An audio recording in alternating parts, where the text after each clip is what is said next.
अस्सलाम वालेकुम students. Start करते हैं लेक्चर नंबर 1। सबसे पहले डिस्क्रीट मैथमेटिक्स की डेफिनेशन गिवन है। Discrete math concerns the processes that consist of the sequence of individual steps. Discrete math का ताल्लुक है द प्रोसेसेस उन मराहिल से दैट कंसिस्ट ऑफ जो कि मुश्तमिल हैं द सीक्वेंस एक तरतीब पर ऑफ इंडिविजुअल स्टेप्स की। डिस्क्रीट मैथ का ताल्लुक उन मराहिल से है जो कि इंडिविजुअल स्टेप्स की तरतीब पर मुश्तमिल है। इसकी मिसाल आप यूँ ले सकते हैं। फॉर एग्ज़ाम्पल हमारे पास डाटा गिवन है in the form of curve. तो जब हम इस कर्व को ऑब्ज़र्व करेंगे तो ये बहुत सारे छोटे छोटे सेगमेंट्स में डिवाइड है, ठीक है। तो यहाँ पर हम देख सकते हैं कि बहुत सारे छोटे छोटे गैप्स हैं या ब्रेक्स हैं। इन ब्रेक्स की वजह से एक कर्व छोटे छोटे कई टुकड़ों में जो है वो तकसीम हो जाती है, इसलिए हम इसे कहते हैं डिस्क्रीट डाटा, ठीक है, अलग अलग। जबकि दूसरी साइड पे हमारे पास है एक कॉन्टीन्यूस कर्व। अगर इस तरह की कॉन्टीन्यूस की कर्व के डाटा से हम डील कर रहे होंगे तो we are studying in the calculus which is the another branch of mathematics, ठीक है।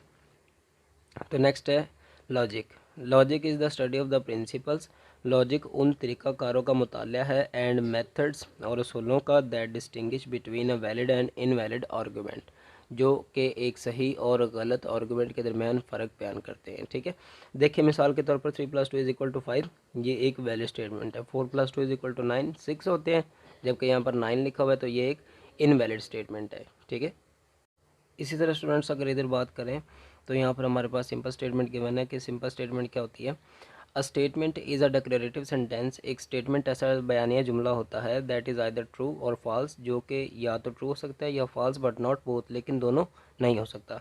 इसकी मिसाल आप बिल्कुल इस तरह ले लें कि जिस तरह फिज़िकली एक शख्स कराची या लाहौर में से दोनों में से किसी एक शहर में मौजूद हो सकता है लेकिन दोनों में मौजूद नहीं हो सकता, बिल्कुल इसी तरह जो एक स्टेटमेंट होती है या तो उसकी ट्रुथ वैल्यू ट्रू होती है एट अ टाइम, तो या फॉल्स होती है, लेकिन दोनों वैल्यूज़ वो एट अ टाइम कैरी नहीं कर सकती। For example grass is green, घास सब्ज़ होती है। अब उसके डिफरेंट शेड्स होते हैं। ग्रीन ग्रास जो है वो डार्क कलर की हो सकती है, लाइट कलर की हो सकती है, वो एक अलग बात है, लेकिन grass is always green, not red, not yellow, ठीक है। तो वी से दैट कि इस बात की या इस सेंटेंस की जो ट्रूथ वैल्यू है वो ट्रू है और उसको हम टी से डिनोट करेंगे, ठीक है। अब दूसरी साइड पे हमारे पास कुछ और एग्जांपल्स दी गई हैं। 3+5=8, 3 और 5 का सम इज़ रियली 8 ही होता है, तो इसलिए इसकी ट्रूथ वैल्यू ट्रू होगी, टी मार्क कर दिया, ठीक है। अब 1+2=3 होता है, जबकि यहाँ पर 4 लिखा गया, तो इसकी ट्रूथ वैल्यू क्या होगी, फॉल्स होगी। अगर 3 होता तो टी हो जानी थी, अगर कोई भी और नंबर है तो एफ हो जाएगी, ठीक है। अब आ गया rule. If the sentence is preceded by the other sentences, अगर एक सेंटेंस को दूसरे सेंटेंसेस फॉलो करें दैट मेक द प्रोनाउन और वेरिएबल रेफरेंस क्लियर, जो कि प्रोनाउन या वेरिएबल रेफरेंस को क्लियर करते हैं, यानी उसको वाज़ह कर देते हैं ताकि हमें अंडरस्टैंड करने में आसानी हो जाए, then the sentence is a statement, तो एक सेंटेंस स्टेटमेंट कहलाएगा, ठीक है। अब रूल से मुराद है कि एक स्टेटमेंट कब स्टेटमेंट के मेयार पर पूरा उतरेगी, ये उसके लिए रूल दिया गया है। अब for example Bill Gates is an American, ठीक है।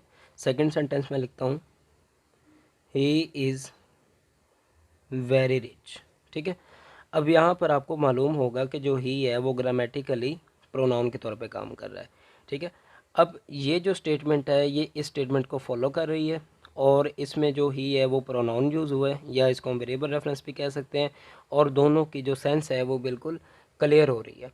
तो हम कह सकते हैं कि ये जो सेकंड नंबर वाली स्टेटमेंट है he is very rich, we can say that this is a statement, this is a statement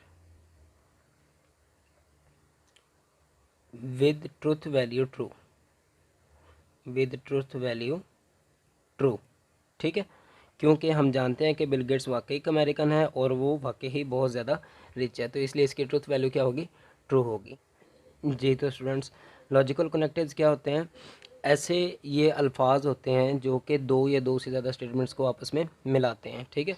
अगर ग्रामेटिकली बताऊं तो ऐसे अल्फाज होते हैं जो दो या दो से ज़्यादा सेंटेंसेस को आपस में मिलाते हैं। फॉर एग्जांपल बट, एंड, और, ठीक है, या नॉट हो गया, वो भी एक लॉजिकल कनेक्टिव है। तो हम यहाँ पर जितने भी डिस्क्रीट मैथ में यूज़ होने वाले लॉजिकल कनेक्टिव्स हैं उनको बयान करते हैं, उनकी जो है वो मैं लिस्ट बना के आपको समझाता हूँ कि कौन कौन से लॉजिकल कनेक्टिव्स हैं और उनका क्या प्रोफाइल है। सबसे पहले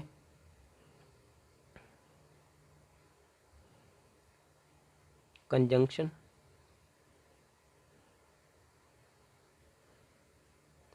डिसजंक्शन, नेगेशन, इम्प्लीकेशन, या इसको हम कंडीशनल भी बोल सकते हैं। और उसके बाद बाई कंडीशनल। ठीक है।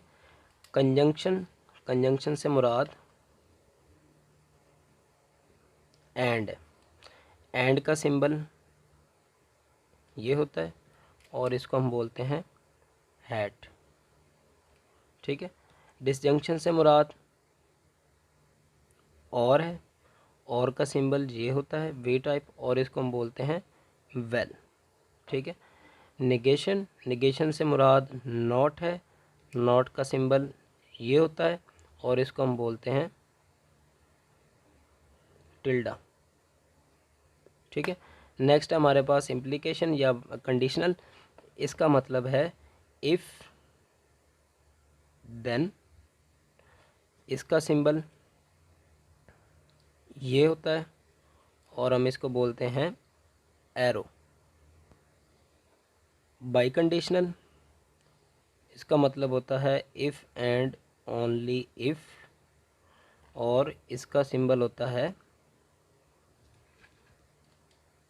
ये डबल एरो और इसको डबल एरो ही बोलते हैं।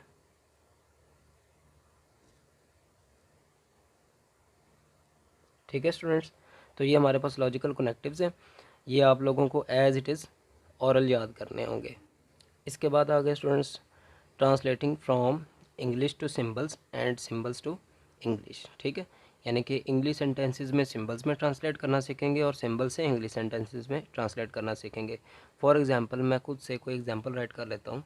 से एम से मैं लिख लेता हूँ आई लव मैथ्स, और यू से मैं एक स्टेटमेंट लिख लेता हूँ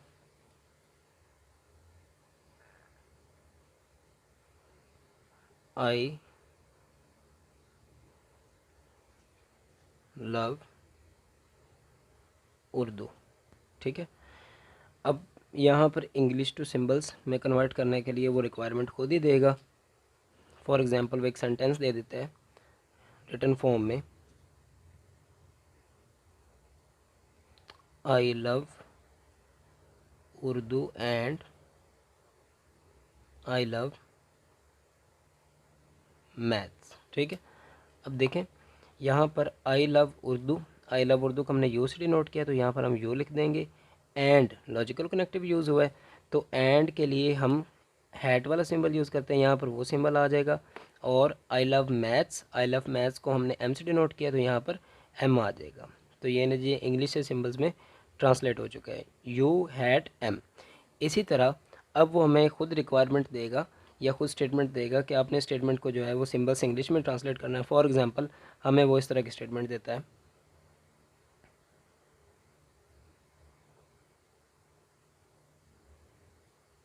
ठीक है। यहाँ पर टिल्डा यू, टिल्डा का मतलब नॉट और यू स्टेटमेंट क्या है I love Urdu. Not I love Urdu यानी I do not love Urdu, तो इसकी जगह मैं लिख दूंगा I do not love Urdu. यहाँ पर वेल का सिंबल यूज़ हुआ है तो वेल का मतलब और होता है, और नॉट एम यानी I love math, not I love math it means I do not love math, तो यहाँ पर हम लिखेंगे आई डो नॉट लव मैथ। ठीक है। तो ये इस तरह ये स्टेटमेंट वो खुद देगा और हम उसको इंग्लिश में ट्रांसलेट कर देंगे।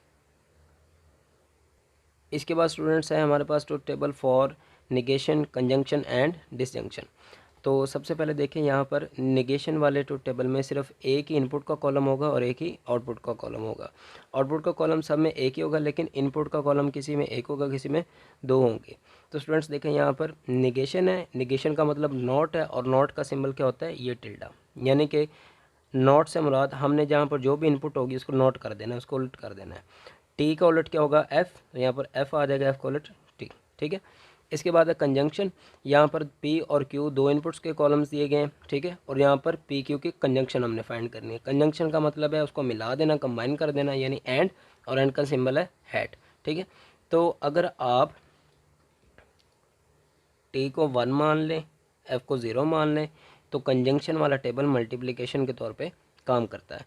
फॉर एग्जांपल 1 1 जार 1, तो यहाँ पर 1 आ जाएगा यानी T। 1 0 0, तो यहाँ पर 0 आ जाएगा यानी F। इसी तरह F T F F F F, यानी 0 1 0 0 0 0, और 0 का मतलब F। डिसजंक्शन का टेबल है। डिसजंक्शन के टेबल में फिर वही दो इनपुट्स के कॉलम्स, और यहाँ पे हमने इसकी आउटपुट फाइंड करनी है। डिसजंक्शन से मुराद और है, और का सिंबल वेल है, ठीक है। तो अगर आप T को 1 मान लें, F को 0 मान लें, तो ये टेबल प्लस के तौर पे काम करता है। फॉर एग्जांपल 1 + 1 2, 2 को 2 पे डिवाइड करेंगे 1 आ जाएगा, तो यहाँ पर अगेन 1 आ जाएगा, तो 1 का मतलब ट्रू। 1 + 0 1 यानी ट्रू, 0 + 1 1 यानी ट्रू, 0 + 0 0 यानी